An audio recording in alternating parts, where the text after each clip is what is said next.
Hope everybody's doing great. Great weekend here on Rocky Top. Obviously, a unique celebration, just the way the game unfolded and the passion and pageantry that was Saturday here in Neyland from the morning until the celebration on the back end. A truly really unique experience. So appreciate our fans.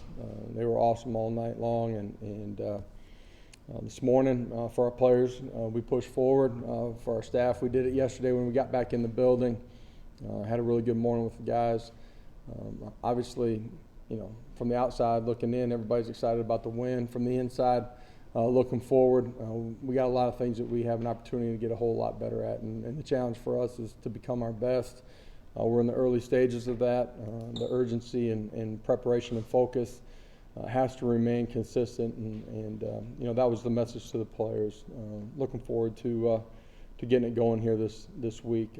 This weekend will be a unique one as well. It's homecoming. We'll have a lot of former students, former players that will be back for this one. Look forward to celebrating homecoming with them. It's unique too that this is a celebration of Title IX, and obviously Pat Summitt and her legacy in sports and her legacy here at UT is really special, and we'll have a chance to celebrate that too. So looking forward to that this weekend. I'll open it up.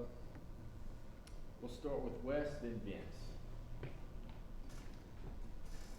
Josh, to the extent that you can see kind of these things on Monday morning, do you feel like the guys did come in with the right mindset? Did they feel Today? Like Yeah, they got a good dose of reality from their position coaches and from me too. And but the look in their eye too said that they wanted to improve. And the short time that we spent on the grass was really good. And I'm looking forward to this week unfolding the right way. The reason that we've been able to play and find a way to win each week is their preparation has been good. Not perfect, but been really good. And that urgency, that focus, as we get our game plan, get on the practice field here in the early part of the week is going to be critical. And I say it every week. It's about us. It's about our preparation, but the challenge is about us becoming our best too. And they all understand there's a lot of things that we got to get better at. Josh, I know you often want to deflect attention, credit, all that kind of stuff to the team and the program.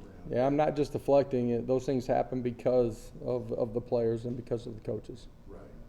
So what was later on that night for you? I'm sure it included some recruiting. There was a lot of recruiting. Long celebration in the locker room, as there should be after a win like that. Just the way it unfolded and that game anyways. That's a celebration that we want to have more of.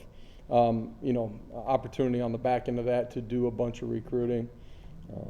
There was a great amount of guys that were here, and that's important for the future of our program.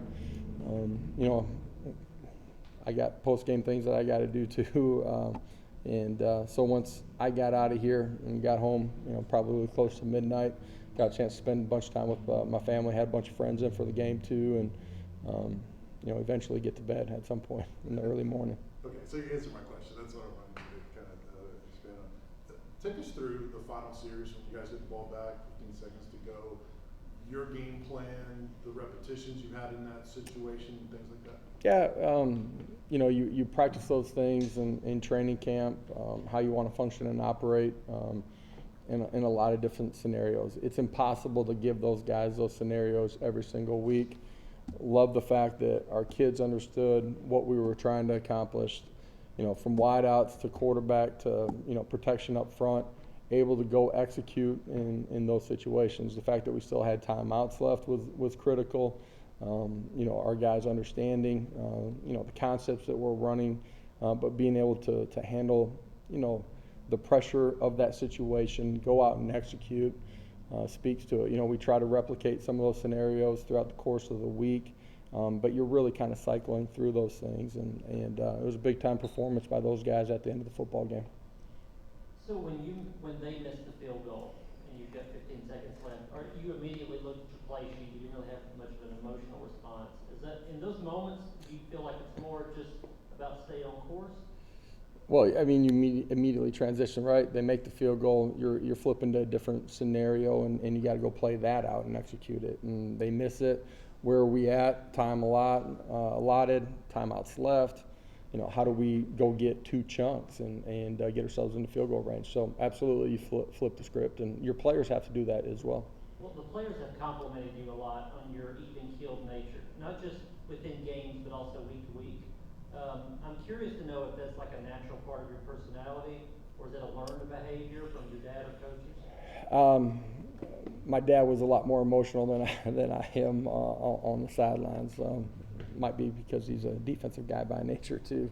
I think having played the position and playing quarterback, having been in a lot of different positions, understanding, I think, you know, from being a kid to being a player, that your players are going to feel off of you way more than they listen to you. They feed off of your body language and your energy that you give off. So, you know, I try to be consistent and calm in those situations, hopefully keeping them calm in the storm too.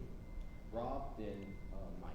Coach, your team did a lot of things well on Saturday. I'm sure you're probably not as familiar with some of the history as we are, but that's the first time in a long time that Tennessee has been more physical than Alabama up front, averaged almost a 4-yard more per carry running the game. Did you anticipate that going in, and what do you say about you guys in the trenches? In comparison to them, didn't really look at it that way. Knew the physicality was something that we were going to have to win. The line of scrimmage was going to be important on both sides of the line of scrimmage for us. Defensively, you know, our front 7 safeties in their fits, defeat blocks, get off and make plays was going to be critical. Not to let their running game get started when their backs got out in space. That's an issue.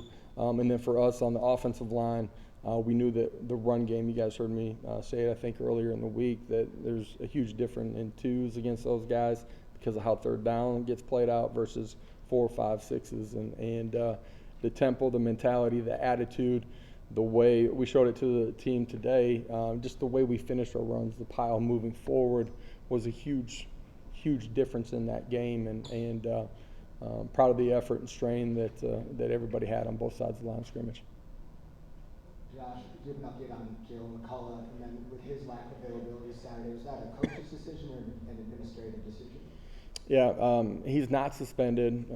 He's been around, just wasn't available for Saturday. Process still going on with him, and we'll see how that continues to play out here. Look forward to having him available soon. Patrick.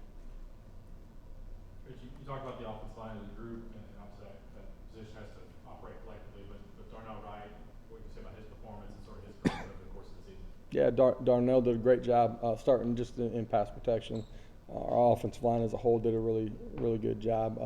He was solid all night long, won his one-on-ones.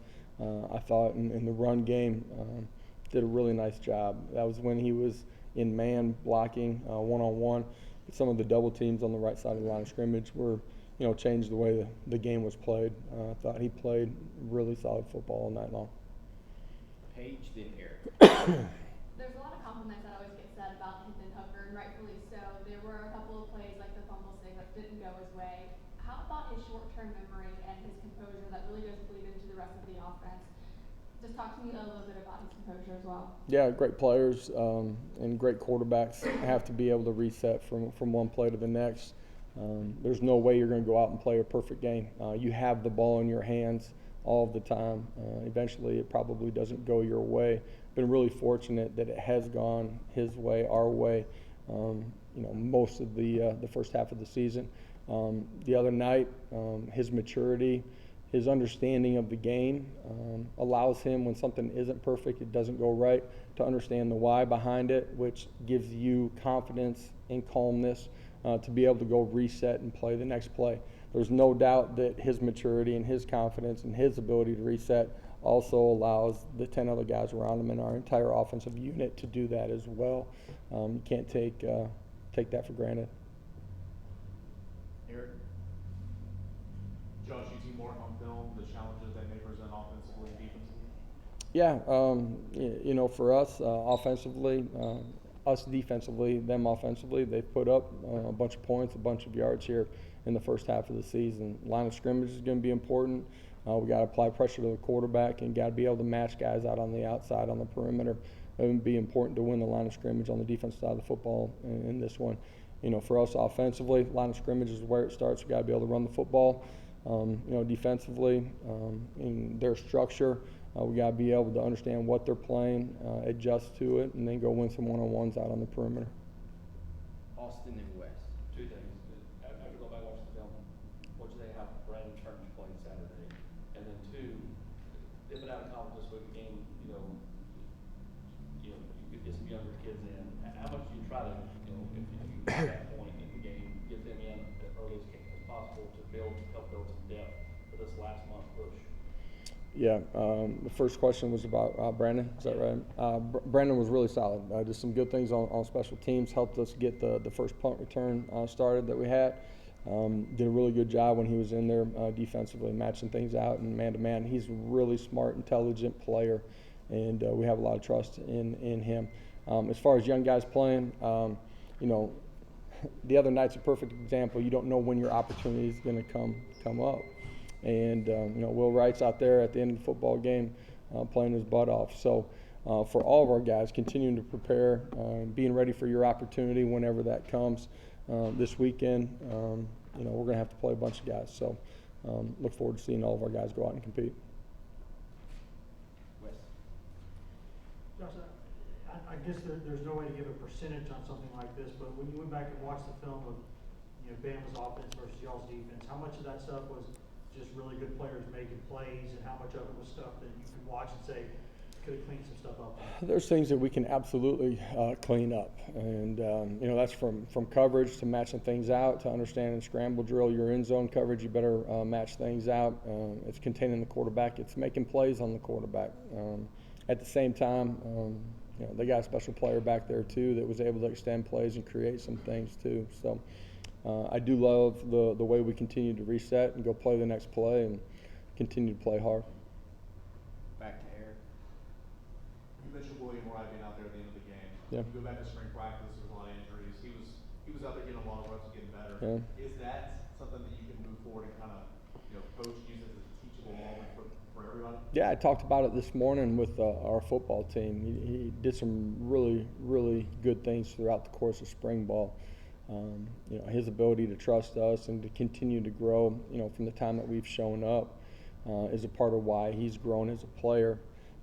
Unfortunate, gets nicked up on the back half of training camp. We had planned on him playing a lot of football for us, starting first and foremost on special teams. And, he's been banged up. It's easy to check out when you're nicked up and not be engaged in meetings and continue to grow mentally as you are rehabbing. That wasn't him, man. He was fully engaged in everything.